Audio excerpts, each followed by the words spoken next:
got love for you, man. You know what I'm saying? What are we talking about? You know, I'm not here to start any trouble. I'm only going to say nice things about you from now on. I think you're handsome, and I think you're a wonderful host. I'm fat and I'm overweight. Just don't say anything silly. I was waiting for you to say that. I'm not laughing about it. You think this is funny? I take it serious. You know, I don't want y'all to take anything out of context that I'm saying. He's very funny. He likes to joke around a lot. As a personality and as an entertainer, yes. This is going to be really quick. I'm not taking any questions. Go ahead and get comfortable. I'm going to talk for a little bit. You're listening to Cabbie Presents, the podcast. Welcome to the show. Welcome to 2013, a new year, the same annoying host. I'm Cabbie Richards. Hope you had a safe and happy holiday season. If you follow me on Twitter or Instagram, both at The Real Cabbie, you can see all the food I ate over the last week or so, or 2 weeks. So that prompted me to hit the gym today with my boy Ari as an ongoing New Year's resolution. I'm probably the only person that has the same New Year's resolution every friggin' year. So again, it's lose some weight. I'm trying to get back to my high school weight. So it's high school weight and try to be a better human. But I think getting back to high school weight will be an easier resolution to hit. Some of you may be listening to this right now at the gym, so I salute you. Glad you're back checking into the show on iTunes, or you're listening to this on the TSN radio network. And for those of you that haven't had a chance, log into iTunes and leave a comment or ratings under Cabbie Presents. I'd appreciate that. And again, I appreciate all the support. And thanks again to iTunes for recognizing this show as one of the best new sports and recreation podcasts of 2012. The show you're listening to, Cabbie Presents. And today, I present to you a young star full of talent, full of potential, full of life. We're taking it out to the left coast, and my guest is on the phone right now. If it's going to be an interview, I'm going to conduct it. So I'll answer my own questions, ask myself the questions, then give y'all the answers. Checking in from the West Coast, this young dude would occupy the month of July in an NHL Hotties calendar if one were created, taking the place of Mike Modano. If he became a firefighter, he'd be in that calendar also. Although it's not confirmed that he had any interest in appearing in the movie Magic Mike, he may have reenacted a scene in Las Vegas. I'll ask him about it. I'm not sure. I don't know where that came from. However, I'll ask him about it. Happy New Year to you and welcome Evander Kane of the Winnipeg Jets to Cabbie Presents. Thanks very much for having me on, Cabbie. My pleasure, dude. And for those listening, you can follow him on Twitter at ekane9. Jets, all one word, EK9 Jets, all one word. Where in the world are you right now? I'm in Vancouver right now, just hanging out. Where this lockout 10. Is it sunny Vancouver or rainy Vancouver? You know, it was actually a really nice day today. It was sun was shining. It was a little chilly, but it was nice to have the sun back out. Really? So that's like, that's the first. Is that the first sunny day of 2013? You know, we've actually had back-to-back sunny days. So wow! Count your blessings. Great start to 2013 in Vancouver. Yeah. So so those 2 sunny days, sprinkle in another probably 14 or 15 for the rest of the year. No, I don't know about the rest of the year. The summertime in Vancouver is real nice. I've been there a few times in the summer. I've been lucky where we'll get the city will string together 3 days of sunshine. But man, I've been there where it just rained every day, and it's it rains a lot here. Yeah, and the only thing that can cheer me up is just going to the Cactus Club. Yeah, that's there's actually a new one open up on Cole Harbor. Oh, really? And they're holding auditions and everything. So I'm sure you'll go check that out when it's all finished up. I like that you said auditions. Actually, my boy is heading there next week, and he's going to hang with some family. And I told him I said, stay in Yaletown, stay at the Opus, and then just start at the Cactus Club, which is like kitty corner from the Opus there. And then I said, have a meal at Joey Bentall, and then maybe even check out one of the Earls at some point, and then at night just go to Pierre's. That's well, I don't know. Pierre's is run down now. It's not the spot to be. There's better spots really? in the city than that. Oh yeah. What are the new spots? There's some spots that I'm not going to say on air, but what, dude? There's better spots to be. I'll tell you that right now. Listen, Evander, you can't just say there are better spots and not name the spots. Here's the thing: there's spots like Pierre's you talk about. It's like hanging out in your friend's basement. You know what I mean? It's so small in there. It's hot, sweating. I don't like the sweat. You know, but listen, the basement's like it's a nice basement. Like it's as far as the friends that come over to the basement, it's like it's nice. I hear you. Okay, give me one Vancouver recommendation so I can give him or I can text him at the end of this conversation. Well, Bar None's a pretty good spot. Bar None, but that's like post. They renovated the whole thing. Oh, they did renovate it? Yeah. The buddy of mine, Jeff Donnelly, he owns all those kind of spots, and they renovated the whole thing. So it's a lot better now, and it's a good spot to be. Dude, in my lifetime, I met like 2 11 out of 10s at Bar None. Like legit 11s. I'm not going to say their names because you probably know them, like just in passing or whatever. No, Cabbie, I don't do that kind of stuff. No, I know. Listen. I don't do that kind of stuff that you do. That's right. You don't eat drunken pizza at 2:45 a.m. on Granville Street. That's me. Or end up at, is it Sue Hang's? That one. What's the? I don't even know that place, and I've been in the city for a long time. What's the one? A Chinese food place right on Granville. It's like the lake. Oh, I know what you're talking about. Right on the corner there. Is it Sue Hang's? I can't remember what it's. Someone who's listening to this is like, it's blah, blah, blah, you idiot. How could you forget it? I can forget it because my eyes were very cloudy when walking in there past 3 o'clock. Actually, my boy Nico took me to a Greek spot once that was like open like late, and it was amazing. I'm pretty sure I gained about 8 pounds that night. But anyway. Yeah, anyhow. Oh wait, last time I went. Okay, anyway, I'll tell you about the last time. In this conversation, tell me about your New Year's Eve. I just went out for a nice dinner with a couple friends, and where'd you guys go? We went to Black and Blue. It's a new steakhouse right on Alberta there. Okay. Like Coast. Okay, yeah. I've been to Coast. I haven't been to that new spot. Yeah, it's a really nice spot. My buddy owns it, and just had New Year's Eve there, and pretty much hung out at the restaurant the whole time. That's another great spot to go, even if you just want to kind of have a couple drinks and mix and mingle and hang out. It's a good spot to be. Yeah, no, mixing and mingling is awesome. That's like that's what I like. Hey, listen, I'm a social dude, and everybody likes to meet new friends. Absolutely, there's nothing wrong with saying hello and seeing how people are doing. That's right. And sometimes I like to check their temperature. But anyway, so a couple days ago, Justin Bieber put a photo of his new tattoo on Instagram and immediately got like 500,000 likes. It's like I don't know if you've seen it, but it's I haven't. You haven't? Okay. So it's like the Virgin Mary's hands clasped in prayer. I think it's on his like left foot, like just above his ankle, and then there are like some roses beneath her hands on the sleeves. My question to you is, do you have any tattoos? I don't actually. I don't have a single tattoo on my body. So you must thinking about it, maybe getting maybe like a half sleeve or something, but not sure. A half sleeve, dude. That's a lot of ink, man. Yeah, I know. Like I'm either gonna go. I'm the type of guy I like to go big or go home. So yeah, you are. I'm either gonna get nothing, or I'm gonna get a half sleeve. But right now I got nothing. So have you considered any like designs, like any like you have the location on your body, boom. But have you thought of any kind of designs or text or whatever that you'd like to permanently emblazon on your body?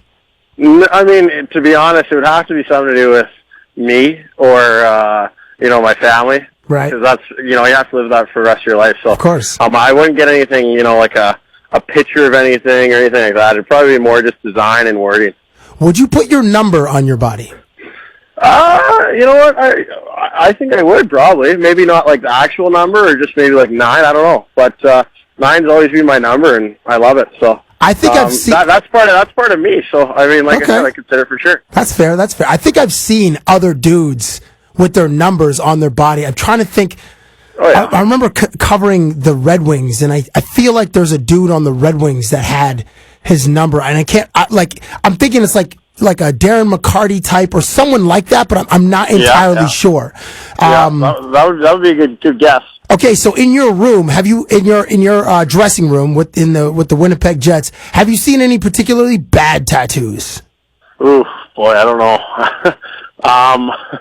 I've seen a few questionable ones. What are the questionable ones? I know, my first year in the league when we were in Atlanta, Eric Bolton was on our team, and he had a picture with a little devil and a hockey stick on his back shoulder.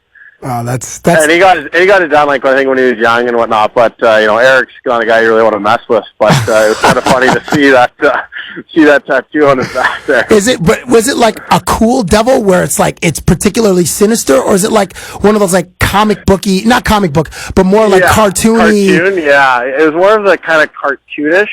It wasn't very mean looking. Okay. So it was it is what it is. It happens. He got that in the 8th grade. Yeah, I don't know. He's a tough guy though, so he backs it up pretty well. Have you seen any other questionable ones? There's different guys like different things. There's definitely some I've seen that I would never get. But is it like remember when, I don't know if you remember this because you're a little younger, but there was a time in like the late 90s where dudes were just getting like barbed wire around their arm. Yeah. And like you see that now, just like, oh, you made a mistake. Yeah, it was so trendy at the time. The old Pamela Anderson. Yes, exactly. Everybody was copping her, guys, girls, everybody. Dude, that's a great reference, and she's from Vancouver. Fantastic, yeah. Dude. I have a great Pam Anderson story. Next time I see you in real life, I'll tell you the Pam Anderson story. Okay, sounds good. It involves. I'm going to say on record the greatest assist of all time. Like Steve Nash is I think I might know what you're talking about. Okay, but we'll keep that off there. Sure. Like in your sport, Wayne Gretzky, the greatest assist man in basketball. Steve Nash he's close to I think he's close to surpassing Mark Jackson for all-time assists with over 10,000 or whatever. In football, I guess it's either Peyton Manning or Brett Favre who probably have the most, or Dan Marino the most touchdown passes. Or my man RG3. Well, get it done. He's got quite the trajectory, dude. Aren't you like a Seattle dude? I saw you at well, I didn't see you, but I saw one of your photos on Twitter. Didn't you go to that Seattle Green Bay game with like the? Yeah, I was my gosh, that big controversial game there when they electrified the building with that final touchdown or interception, whatever you want to call it. Well, I think it was a touchdown, which was ruled. It was ruled incomplete or an interception or something. And so that whole stadium must have cheered, no? Because they won the game. Yeah, that was actually my first time going down to a Seahawks game, and I've heard about this 12th man. I've heard about the crowd, but being there is crazy. And we were actually in an area kind of down by the 40-yard line with a bunch of Green Bay fans, and listening to these guys all game was just hilarious. It was comical. I hadn't really watched a pro sports game in a long time since I was in Atlanta, so different perspective looking at it from a point of view. Dude, how many times did anybody confuse you for Russell Wilson's little brother or cousin while you were there?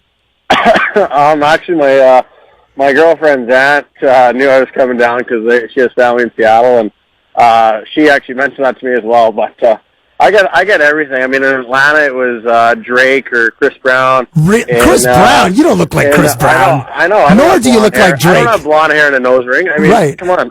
And neck tattoos of Rihanna. Yeah, exactly. But I got the Alisar Overeem, the skinnier version. Oh, yeah.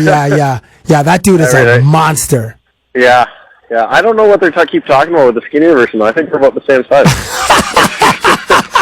Yeah, you're weighing in about 265, just just jacked concrete. Yeah, absolutely. And I'm getting up there. And if you had to take a drug test, your pee would be purple, wouldn't it? No, it'd be clean as an arrow. Clean and crisp and straight as an arrow. No problem. Arrows are dirty. They have blood on them. No, not the ones I shoot. I don't kill. I'm not a killer. So I was this tattoo thing. I was last time I was in Vegas. I saw a girl, dude. I was staying at the Aria, and this girl was walking around in the lobby, and she's wearing like a gray mini skirt, and she had two pink bows on the back of her, like on her her hamstrings. Oh, I know exactly what you're talking about. Not even, maybe even on her calves. No, they're on her hamstrings. And I was like, wow. And they looked terrible. And I'm like, when you're 48 years old, you're not going to have the same body as you do now. And that's just going to look awful. And it's the world we live in today. You're right. It's instant gratification, man. Everybody's just living for right now. It's there's nothing wrong with that, but I suppose, like I said, there's a lot of weird people out there, and it's just the way it is. Did you see? Have you seen Lil Wayne recently, Evander? No, I have not. Dude, actually. I just saw this yesterday. Lil Wayne got the word "baked" tattooed to his forehead. His forehead has the word "baked" tattooed on it. Apparently, I don't know what apparently the story is either he started this skateboard company called Baker, or he really loves this skateboard company called Baker, and he tattooed the word "baked" onto his forehead. Now, if Lil Wayne got paid $100 million from the U.S. government as part of an anti-drug campaign, I get it. I'm like, okay, that's smart. That's $100 million. That's a generational investment in your kids and their kids' and all. I get it. But if not, if he just got the word "baked" tattooed to his forehead because of a company, then Lil Wayne really is a Martian. Your thoughts? Lil Wayne, if you look at the guy, I think it all speaks for itself. He has numerous tattoos of a variety of different topics and subjects and things. And, I wasn't, when you told me that the word tattooed "baked" on there, I thought, maybe he just really likes weed. He's like Snoop. He likes to smoke it up. But, right. Which makes sense. That's part of his track record. But you know what? He can make the argument. He's a businessman. It's his business. It's his company. He's just promoting it. But do you think you could make that argument? Okay. But at the same time, would I do something like that if I was promoting even myself? Absolutely not. There's no way. You're too pretty for face tattoos. But like you said, let me ask you a question, Cabbie. Would you tattoo? I don't know. But Cabbie, my man D on your forehead for $5 million. I would not. I would, because I would like to continue a career in television, and if I had something written on my forehead, every person at home would be like, "This guy is the biggest idiot alive. Why am I listening to this clown?" They already think they already know that I am an idiot and a clown, but this would give them even more reason to be like, "This guy is a mother bleeping idiot." So to put, I don't even know if I put my man D on my body. Unless something happened to my man D, and I hope it doesn't. If something happened to my man D, and he goes to heaven, then I would seriously consider it. Maybe on the shoulder. No. We don't need to get into that. But that's why I got to take it, cool. Evander. That's where it's got to go. Okay, fair enough. You got tattoos? No, I don't have any, man. There you go. Keep it clean. Hey, exactly. Clean's the way to go. How old? You're what? 22? How old are you? 21. Just turned 21. You just turned. When was your birthday? August 2nd. Oh, okay. So you'll be 22 this year. When I was 20, I'll tell you this. There was a period for about 2 months. I wanted to get the ace of hearts on my shoulder, because I thought I was like some kind of playboy. Could you imagine how I couldn't even wake up in the morning now if that was on my shoulder? I'd be like the biggest, that would be the dumbest tattoo of all time, next to Lil Wayne's tattoo now, the word "baked" on his forehead, if I got the ace of hearts on my shoulder. So I'm happy that that period in time, my desire for a tattoo subsided, because I would be literally a laughingstock for any girl I took my shirt off in front of. She would be like, "You're joking, right?" I'm like, "What do you mean?" And then I would sheepishly. It'd be different if you're a poker player or a gambling man, but right. Obviously that's not the case. I hear you. Well, I gamble sometimes, and those aren't the smart gambles. Right, I hear you. So okay, so now I have 3 other facial tattoos I want to bring up, and I want to get your thoughts on these 3 tattoos. You have The Game, who once had a butterfly tattoo by his right eye, but covered it up with the LA Dodgers tattoo, the LA Dodgers logo, because he was catching some flack for the butterfly. Your thoughts on that tat?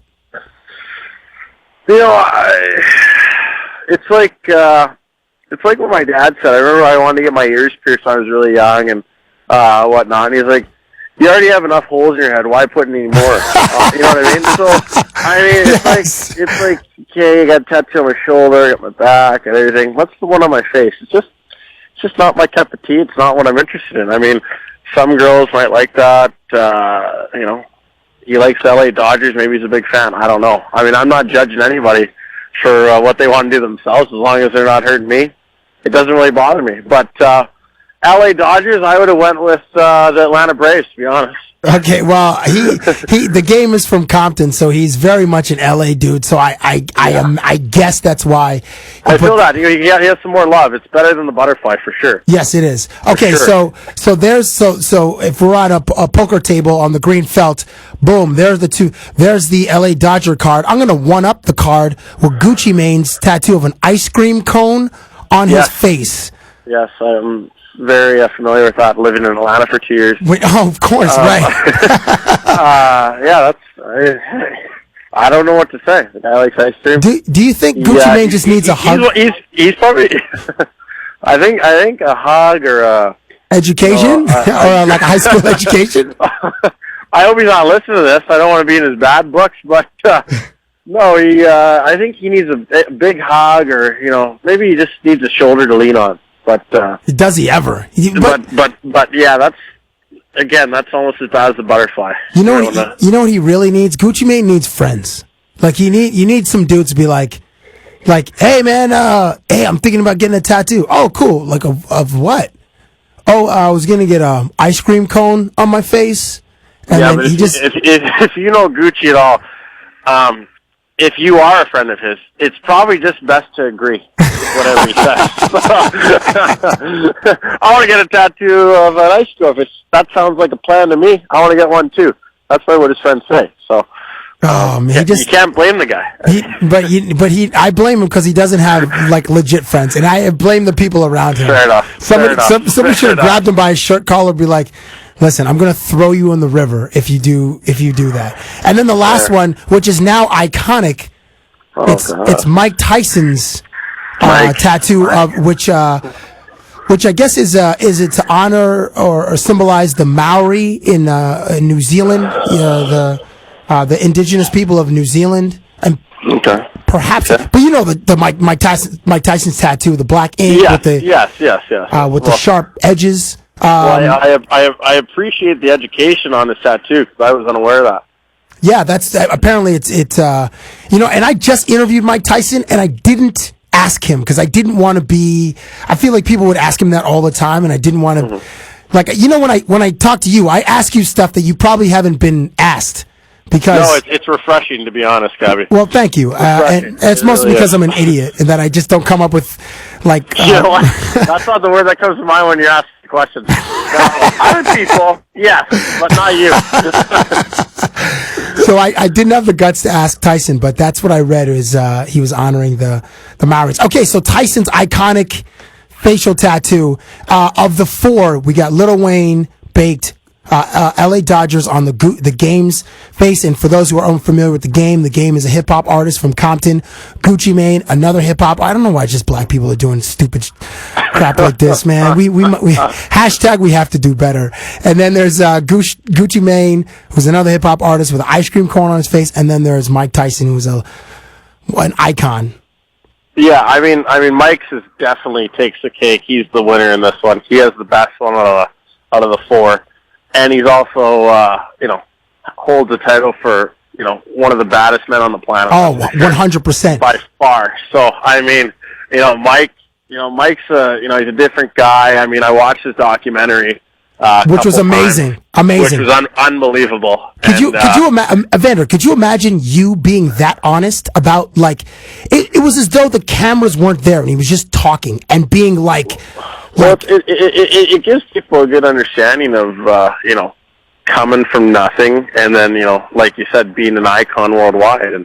And people don't understand how difficult that is, and all the things that come with that and having to deal with, all the different punches that get thrown your way. And watching that, it was unbelievable hard work and dedication that he put into the sport of boxing and, Otto, kind of taking him under his wing at a young age, and having him pass away. I mean, the guy made over, I don't know, $300-400 million in his career, and now he's, definitely doesn't have that kind of money anymore. But it's believe it or not, it's easy to spend money when you're making money. That's like true. That. Well, yeah. Shout out to your boy Floyd Mayweather, which we'll get to in just a second. So, okay. So you mentioned a couple things. Customato, who was Mike Tyson's mentor, and he was like the master, and Tyson was the student. And Tyson was actually a really knowledgeable student of boxing. Like his knowledge of the history and certain fighters was really impressive. If you hear him in interviews, and like when he was like a teenager and then like a young man. So anyway, so I interviewed Mike Tyson. I went to his house last year, and he lives just outside of Las Vegas. He lives in Henderson, Nevada, about 15 minutes. Yeah. And it was like when I walked into his home, I was like, I can't believe I'm in Mike Tyson's house. And it doesn't look like the one in The Hangover. The Hangover, they just rented a house. Because I thought it was like, hey, did they actually use Tyson's house? But the thing in his place is there are pigeons, and I did ask him about his tigers. But this whole thing about Las Vegas, how did you get onto the rooftop in that one photo, Evander?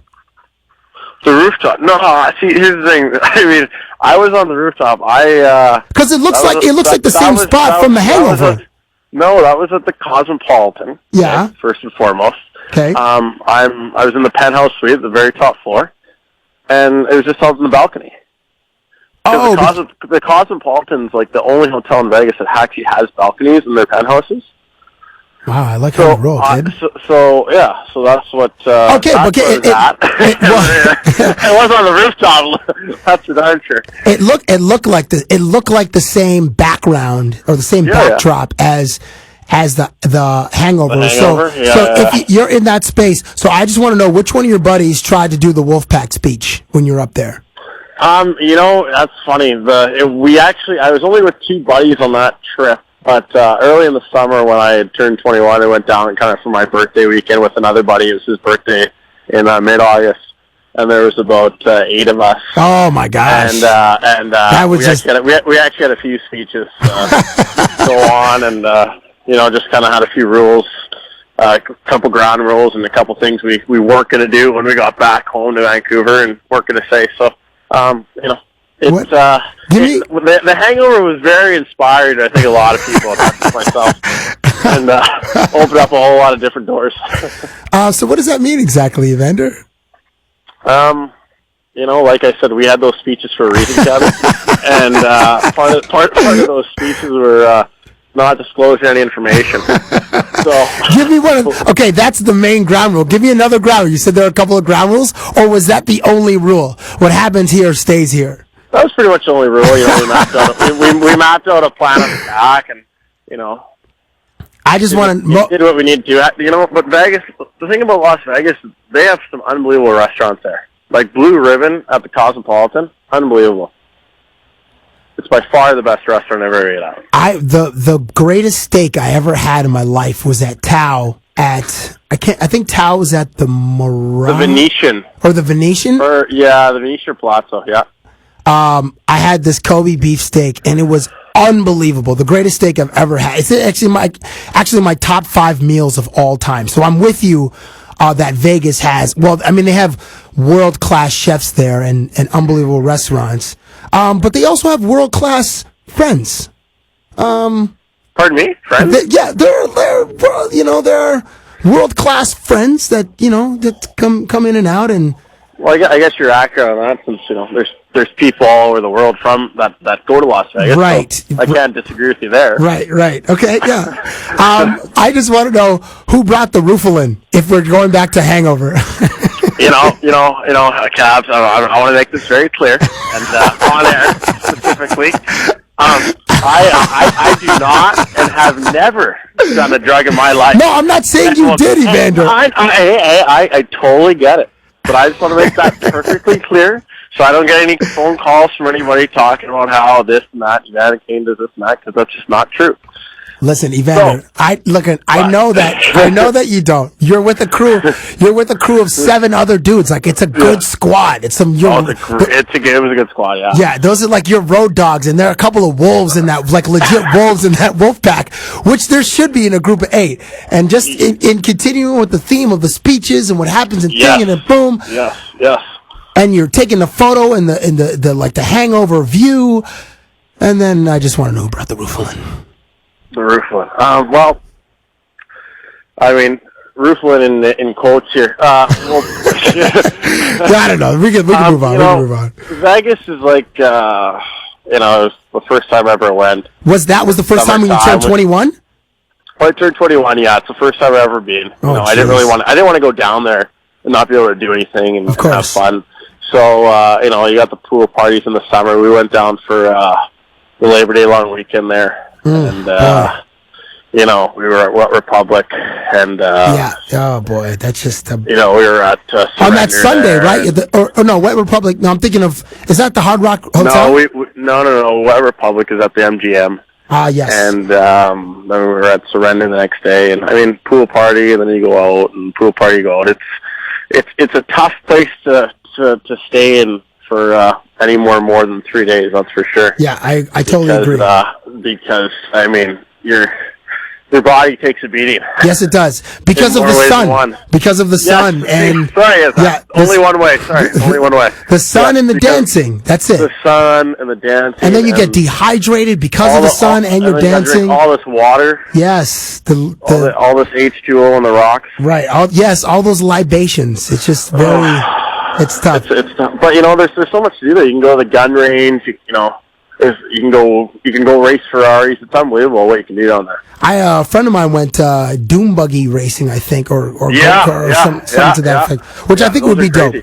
Hey, so quick question. I know you caught a lot of slack for that one photo. Do you think it was because of the pose or because of the amount of stacks that you had in that photo?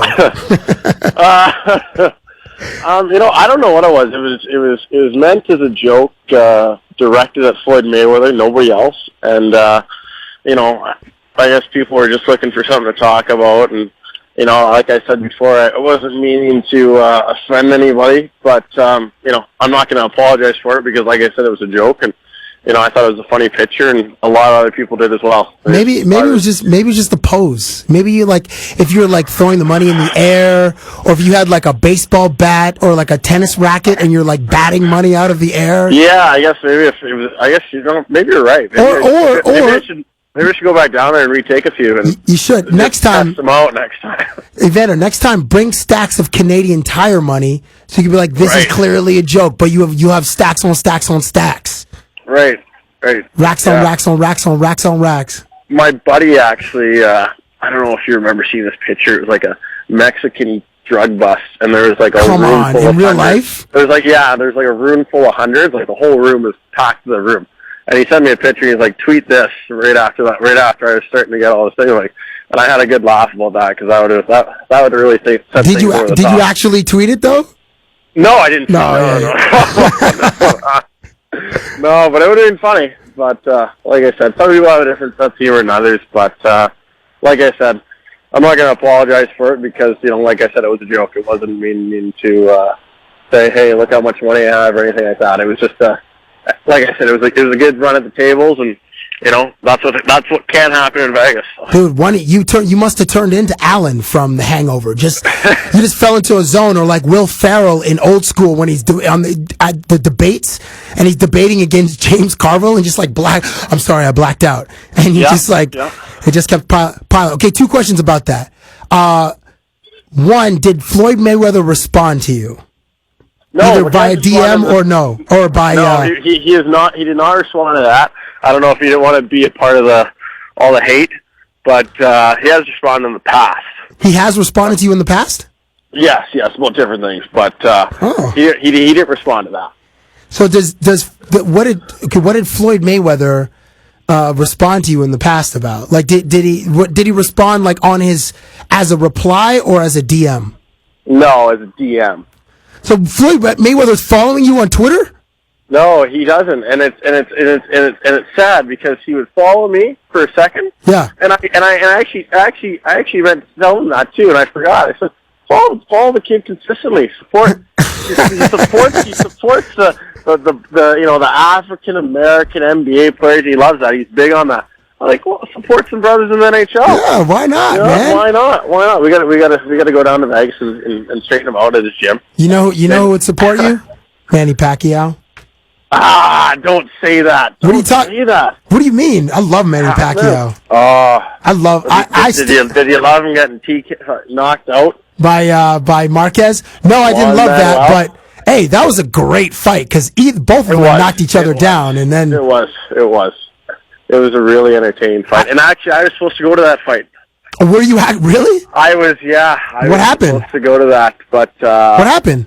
I wasn't able to go down there and make it. I was invited. Me and my buddy were going to go down, and then I watched the fight on TV. Obviously, I bought the pay-per-view, and I was kicking myself and thinking, what a fight that was too. It would have been unbelievable to be down for that.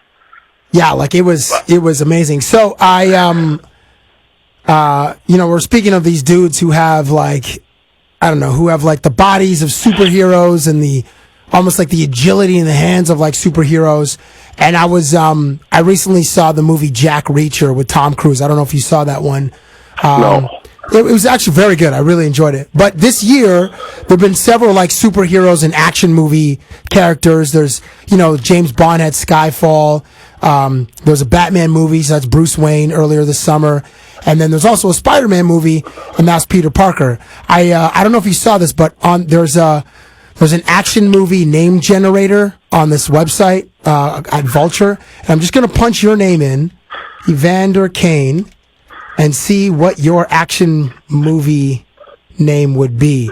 Now, I've played around with this, and then if you just keep your name in there and just keep hitting submit, it changes your nickname. So I'm going to hit it like 5 times and you pick the best one. Okay. All right, here we go. The action movie name generator. I just punched in Evander Kane. I get Randall Coltrane, Nick Vaughn, Mick Wise, Nick Cutler, Deke Gibson. This is what you would be in an action movie. Your character's name. None of those are particularly great. Shane McShane. That's kind of funny. Oh wow. Shane Craven, Wes Whitman, Nick McClue, McCoy Wise. You could be McCoy Wise. You could be a smartass in a movie. I feel like you have some smartass tendencies in real life, so you can play that on screen. Oh, Sly Vaughn. Okay. Sly Vaughn, dude. If you like slick your hair back, Sly Vaughn. You just wear some like aviators. Have a toothpick. Yeah. Sly Vaughn. Okay, I don't know if you liked any of those. Should I keep going? You know what? There's a lot of Nicks, and I'm not a Nick guy. Yeah, but remember, you're playing a character in an action movie. It's not you. It's the character. Good actors, right? They want to be that character 24/7 when they're on set. Oh, like method acting. You know what I mean? Like if you read about Django and Leonardo DiCaprio, he didn't want to call Jamie Foxx the N-word, but obviously, they needed him to do that. So in order for Leonardo DiCaprio to feel comfortable doing that, apparently on set they had to refer to him as who he was on the movie and in the movie. And he couldn't even speak to Jamie Foxx and he would look at him the whole time on set. Wow. Yeah, I think his character's name was Calvin Candy, and his plantation was Candyland. Candyland. Wow, really I didn't know movie, that. By the way, really good movie. See, I disagree. I didn't like it. You didn't like it? No, I did not like Django Unchained. Why? Well, 3 things. Can I ask you why? Yeah, of course. 3 things. One, there's this love story between Django and Broomhilda. And this is actually the first time I'm explaining why I didn't like the movie, because I put it out on Twitter and a lot of people have asked me, and this is why I didn't like it. So it's supposed to be a love story, but Tarantino never shows us them in love. He never shows us like them. I don't even think they kiss in any of their flashbacks. They show us like a horrific tragedy in the flashback, but you never get a sense that they're actually in love, so that you can feel the moment when they meet. Spoiler alert. That you feel this kind of euphoria, like, oh, finally they've met, and he's got his woman. You don't get that emotional connection to the love story. That's one. Okay. Number 2, I personally never used the word, the N-word, and even in the music that we both love, I don't say the word because I just think it's really ignorant. Even though some of the best songs have that word in it, like Paris, I don't say the word. I'll say ninjas. So that every time I heard the word in its purest, most despicable way, it just punched me in the face, and it felt like 300 times, but apparently it's 110 times. And in the movie Lincoln, which is about the abolition of slavery that Steven Spielberg he did, it's out at the same time. It's out right now. The word was only said once, and they're both Tarantino and Spielberg are going for sort of this authenticity of the time, but Tarantino has this fascination with the word, I believe, and it just took me out of the movie. I'm like, holy shit, like, I get it. They said the word in that time. I get it. Okay, and like the last thing, I know I'm going on a little bit.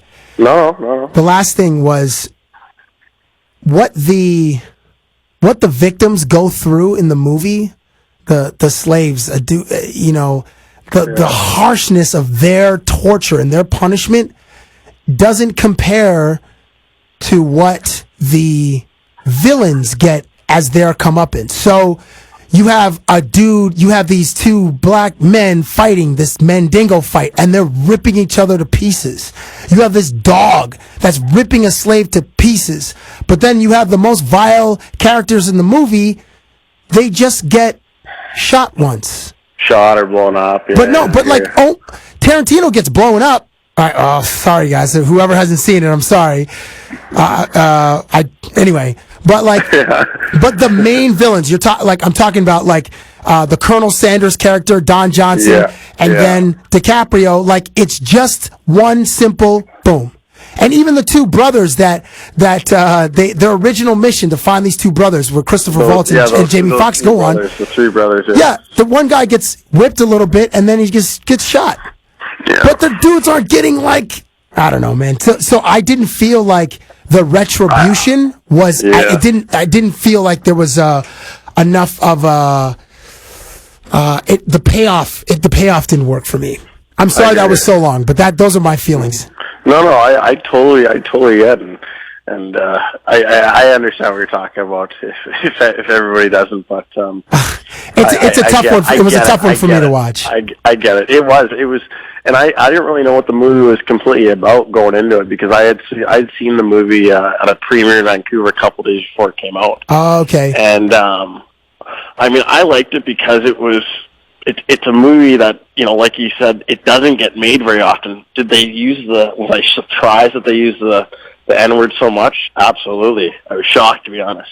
But to see a guy like Jamie Foxx and, Samuel L. Jackson's character, holy cow. That one was unbelievable. He was pretty despicable, and actually he was probably the most. That was unbelievable. One of the most authentic characters, I guess, for the time, because there were people like that who cared more about their, the plantation owner than the people that look like them because they were so brainwashed. It was a tough one. But yeah, anyway, a lot of people love Django Unchained. I didn't care for it so much. You enjoyed it. Listen, the first 15 minutes, he had me. It was cool. When Christopher Waltz first gets. I love that guy. Yeah, he's an unbelievable actor. And he was. Yeah. I mean, he was also brilliant in Inglourious Bastards. And I think he played. What was his character's name? Hans Lanza or Lanta or something. Yeah. He was amazing in that. Yeah. Okay, so let's move on. I won't keep you too much longer. I was on every year there's actually I'll get to this one. On New Year's Day, I think it was New Year's Day, there was in one of the papers out here, a 22-year-old kid was arrested for what they call stunt driving and speeding on the Gardiner Expressway here in Toronto. The kid was driving 187 in a 100-kilometer zone. I remember seeing Alex Ovechkin on E60 on ESPN, and Rachel Nichols was doing the interview, and they were driving in his Benz, and she asked him how fast he's gone. I think he said 160 miles per hour. What's the... And so this kid in Toronto who went 187, he had his license suspended and of course he was driving a Honda Civic. It was impounded for a week. What's the fastest that you've driven? Oof, Cabbie. It was in the United States of America. Okay. It was in Atlanta. Okay, yeah. In Atlanta. It was. Actually, I'll tell you two things. Yes, I love it. The first time I came home ever from a road trip, so it was actually it was the second game around the road in St. Louis. After I scored my first goal, and we came home from that trip, and first time coming home, it's like 3:30 in the morning. Atlanta, they got these huge 14-lane highways. Nobody's on the road, and everybody wants to get home as soon as possible, obviously, right? So guys have all their sports cars, and they're just ripping home, and so I'm driving pretty fast, and just keep up with the boys, and I go over to the side of the road, and there's a cop, and there's lights on. He has a car pulled over, and guess who I see pulled over? Our entire coaching staff. No way, really? John Anderson, Todd Nelson, and Randy Kennyworth. Atlanta is really bad. There's tons of cops on the road in terms of that.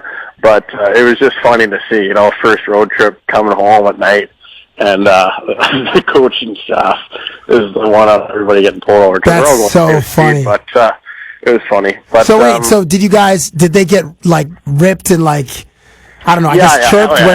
Everybody saw them, but it's like I said, Atlanta, every 5 miles there's a cop on the road pointing a radar gun at you, so you got to be careful. Okay, so you didn't answer the question. But getting to your question now, the fastest I've ever gone is in my Camaro, and I got 140 miles an hour. So you're moving. That's the most I could. So wait. Get the courage to get up to. What is that? Is that 220 or 240? I'm not exactly sure. I know that would probably be That would probably be all I know is 100 miles an hour is 160. At least 240. Oh, so you have a Camaro? Yeah, that was the first car I ever bought. You still have it? Yeah. Nice. Yeah, I do. Yeah. You must have seen this over the past. I'll get you out on here on this. I guess it was yesterday. Ray Lewis announced his retirement from the NFL. In my generation, and I grew up watching Michael Jordan, Ray Lewis is the single greatest leader in sports, period, in my generation. And I watched Michael Jordan. I know they say that the hallmark of a great leader is to make other people better. And obviously it helped Scottie Pippen, and obviously it helped Tony Kukoc, and he gave the confidence to Steve Kerr and John Paxson to be great 3-point shooters in moments of the clutch. Michael Jordan, the greatest in basketball ever. But Ray Lewis, as a leader, as the emotional center, he was like the emotional center for a sport for a good 10, 12 years. If Ray Lewis gave you a speech, Evander Kane, for 3 minutes, just talking to you, what's the thing that he could get you to do that you wouldn't do otherwise? I don't know. That's a tough question. Get me to do that I wouldn't do otherwise? Are you talking about on the ice? No, well, it could be on the ice. It could be just in life. Because I feel like everything. I don't know. I think the thing with Ray Lewis that separates him from other people is that, a lot of people sometimes are afraid to say what's on their mind or what they think, and I think and I think when you're leading by example and you're backing it up on the field, there should be no issue with being able to say what you think because you're backing everything up that you're saying. And I think that's why he's such a good leader, because he goes out there and he backs up on the field. You watch him come out for his his pregame presentation. It's electrifying. It gives people chills. It's like Shaq at the All-Star game, In a different way, yeah. Shaq's usually dancing. In a different way. He's a little more jokey. Shaq's a bit more of a jokester. Ray Lewis is a serious guy, but he means what he says, and he backs it up. And that's the difference. There's nothing more frustrating than having to listen to somebody that doesn't back up what they're saying. Has that happened to you? It happens all the time. Anything I'll tell anybody or say to somebody, I won't say unless I can't back it up or unless I'm not going to do it. So you stick to your word, is what you're saying. Yeah, as best you can. I like to think so, and when it comes to sports and stuff like that, I think your leaders have to be the guys that go out there and back it up every night.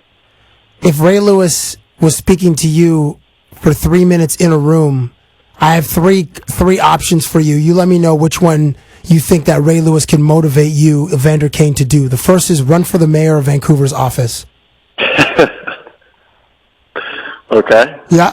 Do you think he'd be able to motivate you to do that? What are the other two options? Okay.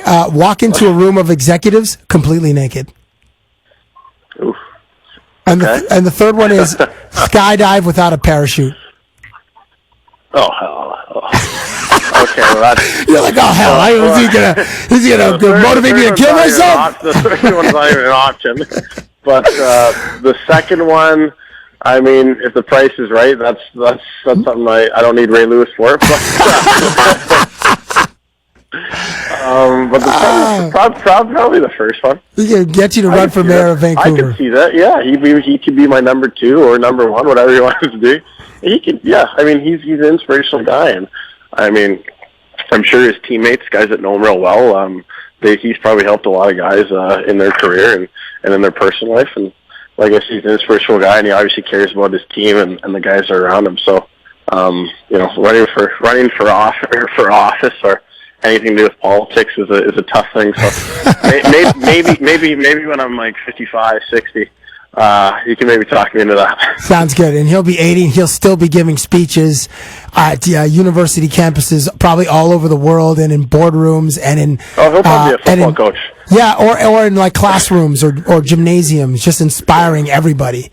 Because he's got it... have you ever seen anybody cry in a speech? Oh, yeah. You have? Oh, yeah. Like in sports, like in hockey. Yeah, not like in a pregame speech, but like more of a postgame type of thing. Dudes have cried? Why? Not or choked, like maybe not cried, but choked up or like teared up. Yeah, guys get emotional. Yeah, not like bawling their eyes out or anything, but guys get emotional, and that's not necessarily a bad thing. I mean, guys are emotional and they want to win, or when you have a big win, it really hits guys in a different spot. So, but definitely, I've seen it. All right. Have you? Did it move you to tears also, or was it just really awkward in the room? There's times where it's been a little bit of both, but usually you understand where that person's coming from, and you can have a level of appreciation for it. Well, Evander, I like that we ended on this mature note. I like it as well. Yeah, we spoke about Vegas and new friends and places to go in Vancouver and really bad face tattoos and stacks on stacks on stacks. Racks on racks on racks on racks on racks. Who am I? When that song came out, I remember where I was. It was in Atlanta. It was like racks on racks on racks. That's some of the best songs I've ever heard. Yeah, Gotta Have It is what we're talking about by Jay-Z and Kanye. And then he says, I'm just making money laying raps on tracks on tracks on tracks. Evander Kane of the Winnipeg Jets, thank you very much for joining me. For those of you who want to follow along with his wonderful life and see this handsome dude on Twitter, it's at EK9Jets, all one word, EK9Jets. And currently residing in Vancouver. I might be out there in the next little bit, so I'll definitely hit you up. And I gotta write a bit for you and I to do very soon. Sounds good. Maybe we'll do a Valentine's Day thing. I mean, if you guys aren't working, even if you are working, I need to work on you know what? Let's do that, Cabbie. A Valentine's Day one? I got a few ideas of my own that we'll run by in person together. Perfect. We will collaborate. Sounds good, man. Okay, I appreciate you having me on. It's refreshing to talk to you. I appreciate that, man. And Happy New Year to you. And I hope you get back to work real soon, and then just keep tearing it up like you can. All right, I appreciate it, man. All right, take care, dude. Talk to you later. For sure. Okay, you too. Thank you for listening to Cabbie Presents, the podcast.